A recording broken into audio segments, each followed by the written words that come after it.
eventually the truth does come out, and it tends to be far worse than people expected. When Brian Stewart offers insight into efforts to shut out or silence journalists in the world today, you do well to listen. I'm Brian Stewart, on assignment in Brazil. The celebrations here in Kuwait City have been building through the day. He's a groundbreaking foreign correspondent, a scholar of world affairs, and where we work, he's a legend. Come on in, you. Hi. A little bit of this is your life in here. How are you? Thank you. A journalist whose work has had huge impact. I'd like to introduce a video made by CBC Television.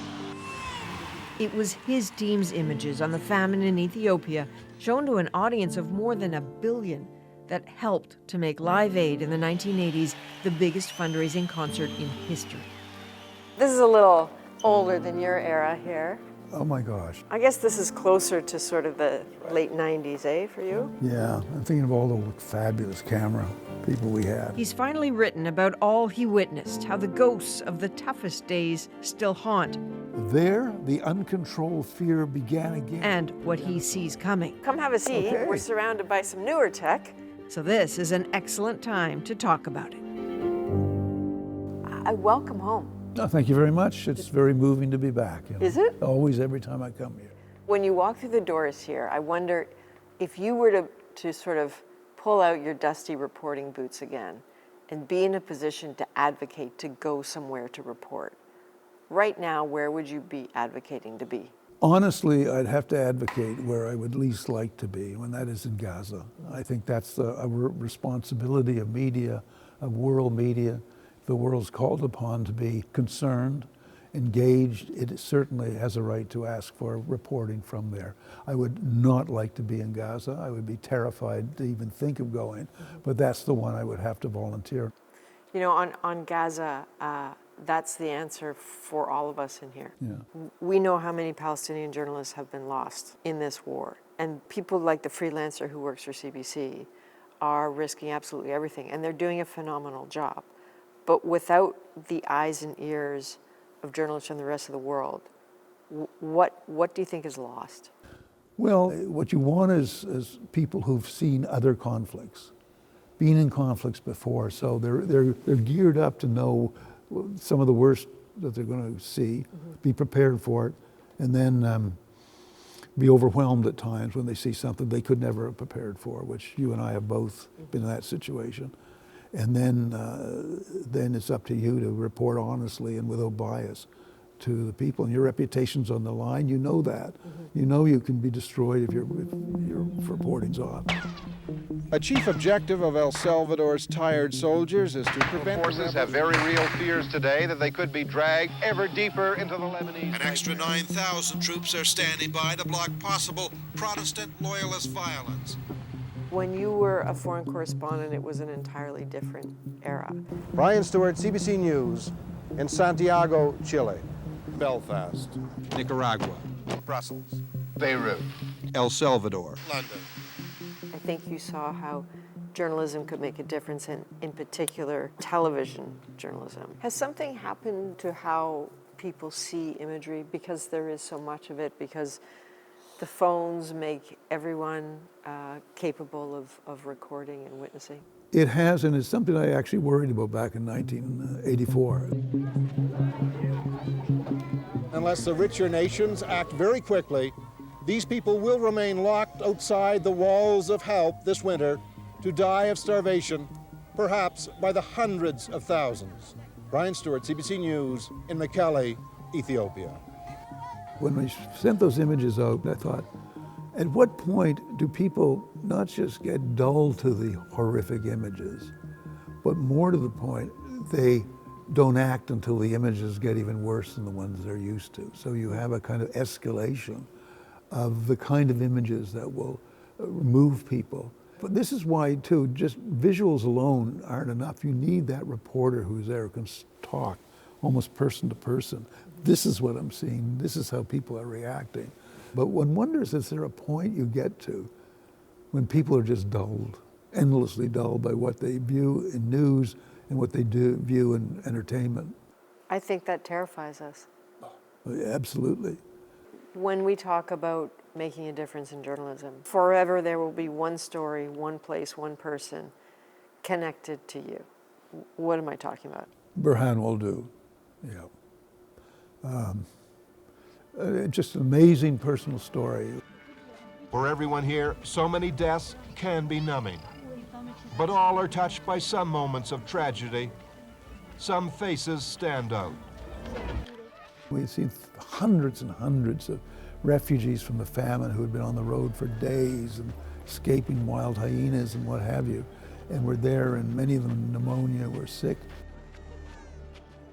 And out of the corner of my eye, I saw a young girl of 3 collapse and hit the pavement. The sisters did all they could, but they had seen so many cases like this before. No, there isn't anything we can do at this point for the child. The child will die very soon, maybe within 15 minutes.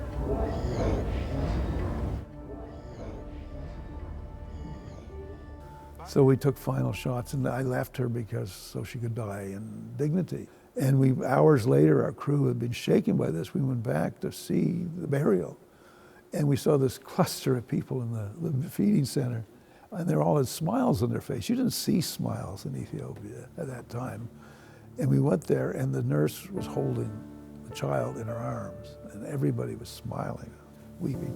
Sister, we may have had a bit of luck this morning, did we? Yes, Possible? she's had an injection, she's had some rehydration fluid, and hopefully she will survive. That was the beginning of a saga of Burhan will do. Recently, again touring McKelly, we made one special detour. As for the future, one would like to be hopeful, but life will not be easy for anyone here in coming years. At some stage, our wonderful editor, Colin Dean, had put together a link of images, which is what we're talking about, images of horror, images of children starving, freezing in this horrible situation, which ended on the face of Burhan will do. Musicians from around the world are 11 hours into a marathon rock concert going on simultaneously in Britain and the United States. The concert is being televised to millions of others to raise money for starving people in Africa. And during Live Aid in 1985, they weren't getting much money halfway through. They decided to play this CBC strip of video. I'd like to introduce a video made by CBC Television. Please send your money in.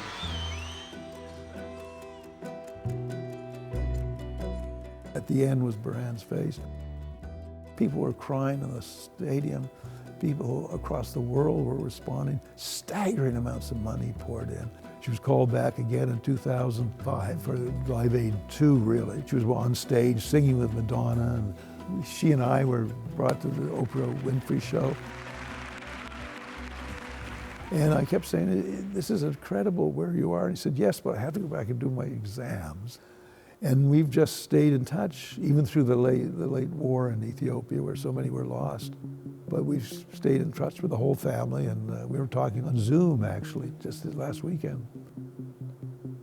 The bottom line was there, what I saw in the face, I remember thinking, if Burhan can survive, it means Ethiopia can survive. So her face became a symbol of how people can come back from these catastrophes. Don't give up on people, because they can survive and have a second life. I think that one of the interesting and cruel things about being a foreign correspondent is that in this dusty yard, there are probably 3 or 4 Burhans. Absolutely so. But there comes a time when it's a single person, and throughout history that has been the case. The girl running from Nepal in Vietnam, the poor child in Syria, dead. You can go back almost all the wars, the war in China against Japan, this child sitting alone amongst the rubble. That single image of the child can move people in a way that the story of 500 people won't. I'm thinking of that now with Gaza, you know. How many of those young children are having their futures really diminished, the possibilities, because of malnutrition, weeks and months and months and months on end.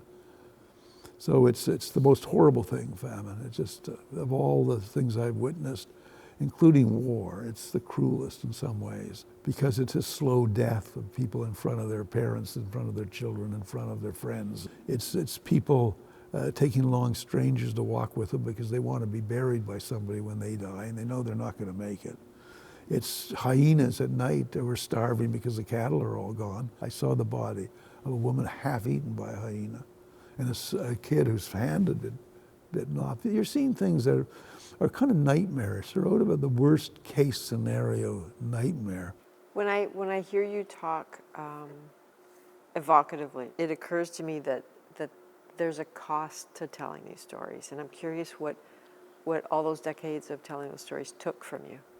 And I didn't realize the cost, but years later, what I was struck by was the memories of people that desperately needed to live, needed our help.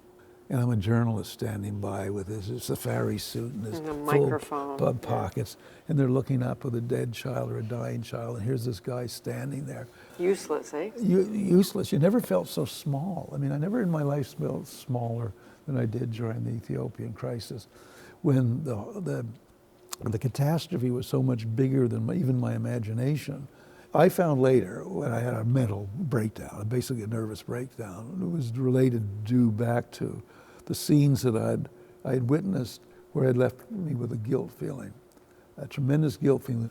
There's a term for this I learned, something called moral injury, which is called an injury to a wound to the soul, and that's exactly what it is. It's kind of a spiritual hurt, a feeling that you were trained to be better. You were supposed to be a better person. You could have saved some lives. You know you could have stopped that van and taken in 2 refugee family members. You could have perhaps found food somewhere and handed it to them. You had a little bit of cash in your pocket. You could have done that. Instead, you're just standing there being a witness. And yes, ultimately, the stories had a huge impact and helped many people. But somehow that doesn't entirely get you off the hook from feeling years later, 20, 30 years later, you know, I wish we'd stopped that van. I do wish. You're describing it very, very thoughtfully now. But in the moment when you're in a crisis like that, like how did it show up for you? It started with a series of anxiety attacks, tingling of hands, inability to talk, blurriness, some aura fixation. Sounds like a stroke. It sounded very much like a stroke. In fact, the night I had it in full blast, a sister-in-law was a nurse, phoned and told my wife, get him to hospital, he's having a stroke. Overnight, it cleared up miraculously. It all went away. And I left cheerfully thinking how crisp the sheets had been in the hospital. And then it happened a second time, and that's when I came in touch with his marvelous psychiatrist, Anthony Feinstein, who's revered in journalism circles as the man who made journalism face up to the mental wounds that reporters suffer. PTSD is one form, more psychologically is moral injury. Is that what you had, moral injury is what I didn't have PTSD. I was tested for that. I didn't have it. There's no easy way out for El Salvador. Usually the innocent suffer most. If I think in any degree of depth about things I saw, things I wish I had done, I get quite emotional. I also get tremendously emotional about the great things I saw, like the acts of courage and the acts of wonderful human behavior. I've seen evil that just appalls me and is worse than anything I would have imagined. But I've seen angels. You have too. You know that. You know what I'm talking about. What a time for you to be a journalist. So you're watching autocratic regimes fall. You're watching Canada rise in terms of its influence in the world. Where would you place this country in the world right now? Not at the top. I'm sad to say. Canada outperformed everybody for a long period of time. It had the nickname the Samaritan nation. It was doing so much to help the weak, the sick, and the abandoned in the world. I think we lost somewhere. We just went vague. I don't know why we went vague or how we went vague. Also, a lot of the world has sort of given up the effort. You know, there's 8 billion people in the world. There's always going to be an awful lot of need. And some people say, well, why are we still helping people in need? Well, you got 100 million migrants alone seeking shelter. There's going to be a lot of effort. So a lot of people are wearied of the effort. So you got a close-up look at some extraordinary leaders, Margaret Thatcher, Lech Walesa, Nelson Mandela. I know you formed some views on their leadership. So what is your gut on Donald Trump? Well, he's unlike anything else I've ever seen in my life among any other leaders. I think we have now a man who is a narcissistic personality out for his own glorification above everything else. And I think that he makes policy on the fly, doesn't read much, if at all, doesn't listen to briefings much, listens to the last person that briefs him, and has a kind of incoherent flowing. Makes analysis pretty hard. It does, absolutely. Can you look in your Brian Stewart crystal ball for me? Because when you're in the middle as a journalist and you're reporting on what is happening in the here and now, and it is coming at you like a fire hose, it's hard to pull back and look at where things are going. So from your vantage point, what are we all in for? What's coming? To me, when I look at the world now, there's an ever-increasing speed of a vortex. That's the world you're covering. It's the world where so many treaties are breaking down, so many red lines are being trotted over, so many things are becoming completely unpredictable anymore.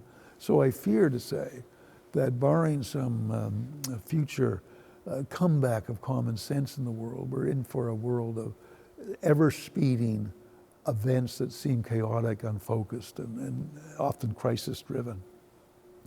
And somehow journalism has to sort that out, and it's going to be one of the hardest jobs in the world. Harder, I think, than diplomacy is, because in diplomacy you can work within certain lines in certain areas. Journalism has to cover it all. My last question is, you seem good to me. Are you? I am. I get this enormous pleasure out of small things. I'm back to reading my books and putting my feet up, and nostalgia is a wonderful drug to have. I mentioned my wonderful summers in Spain in 1965. And I spent $3 overnight for one day. It doesn't take a lot to keep me very happy. I've got a great marriage. I've got a great daughter. I've got great friends. I'm back reading about ancient Greek stuff now because I want to get as far away from the swirl of the vortex as possible for a while. So I'm back to Homer. I don't blame you at all. You've got a hell of a story. Thank you, Great. Brian. Good luck to you. Thank you.